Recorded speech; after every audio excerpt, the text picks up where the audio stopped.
శ్రీ గురుభ్యో నమః. మకర రాశి వారికి ద్వితీయ స్థానంలో రాహువు, తృతీయ స్థానంలో శనేశ్వరుడు. కొన్ని కార్యక్రమాలలో కేవలం మీ మాట తీరు, పొందిక, వ్యవహారితంగా ఎలా అయితే ఉన్నాయో, అంటే మీరు వ్యవహరించే తీరు విధానం ఎలా అయితే ఉన్నాయో దాని వలన మంచి ఫలితాలను మీరు పొందుతారు. ప్రత్యేకంగా 3వ స్థానంలో శనేశ్వర గ్రహ సంచారం వలన ముఖ్యంగా మీరు తెలుసుకోవలసింది ఎలా మాట్లాడాలి, ఎలా 10 మందితో మెలగాలి, దాని వలన వచ్చే మంచి చెడులు, బయట ఏదైనా వ్యవహరించడం వల్ల వచ్చే మంచి చెడులను కూడాను అంతే టాక్ట్ఫుల్గా ఎలా హ్యాండిల్ చేయాలి అన్నారు. క్రితం ఏలినాటి శని ఉంది, మనకి పనులు జరగలేదు, నష్టపోయాము. కానీ ఇప్పుడు కూడా మనకి పనులు జరగటం లేదు, కార్యానుకూలత మనకి రావటం లేదు అని అంటే మీరు శ్రద్ధ పెట్టవలసినటువంటి అంశము కమ్యూనికేషన్. ఇది మీరు గుర్తుంచుకొని ఈ విషయం మీద కాస్తంత శ్రద్ధ, మీ శక్తి సామర్థ్యాలను కేటాయించుకొని చేసుకుంటే మీకు మంచి పరిణామాలు అనేవి ఉంటాయి.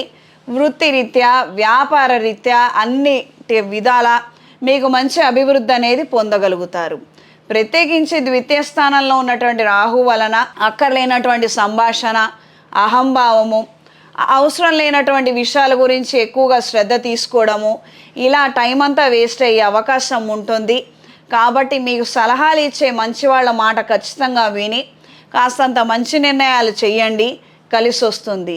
ప్రత్యేకంగా ఈ వారం, వచ్చే వారం ఉద్యోగ ప్రయత్నాలు చేసేవారు, ఇంటర్వ్యూస్కి అటెండ్ అయ్యేవారు ప్రత్యేకంగా ముందు చెప్పిన జాగ్రత్తలు తీసుకొని మీరు ప్రయత్నం చేయండి. ఖచ్చితంగా ఉద్యోగాన్ని పొందగలుగుతారు. ఉద్యోగంలో సమస్యలు ఉన్న వాళ్ళకు కూడాను ఇవన్నీ తొలగిపోతాయి, మంచి ఫలితాలను మీరు పొందుతారు.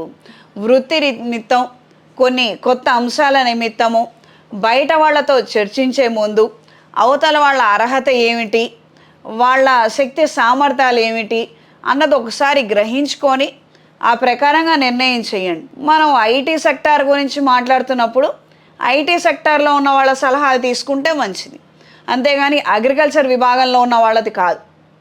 ఇది కూడా అంతే, వేరే ఇతరితర ఏం లేదు.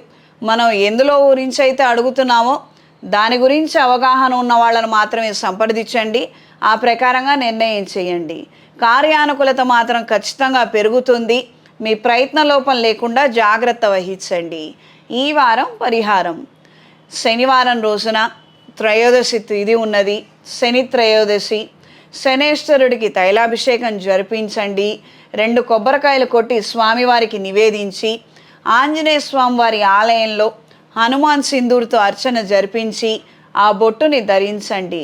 ప్రత్యేకంగా ఆర్థిక అభివృద్ధి కావాలనుకుంటున్న వారు ఏకాదశి తిథి, స్వాతి నక్షత్రం కలిసి వచ్చాయి. ఈ రోజున లక్ష్మీ నరసింహస్వామి వారి దేవాలయానికి వెళ్ళిరండి. మీ శక్తి కొలది, మీ అవకాశం ఉన్నదాన్ని బట్టి ప్రసాదం కావచ్చు, లేకపోతే పండను కావచ్చు, స్వామివారికి నివేదించండి. దీనివలన లక్ష్మీ కటాక్షాన్ని పొందగలుగుతారు.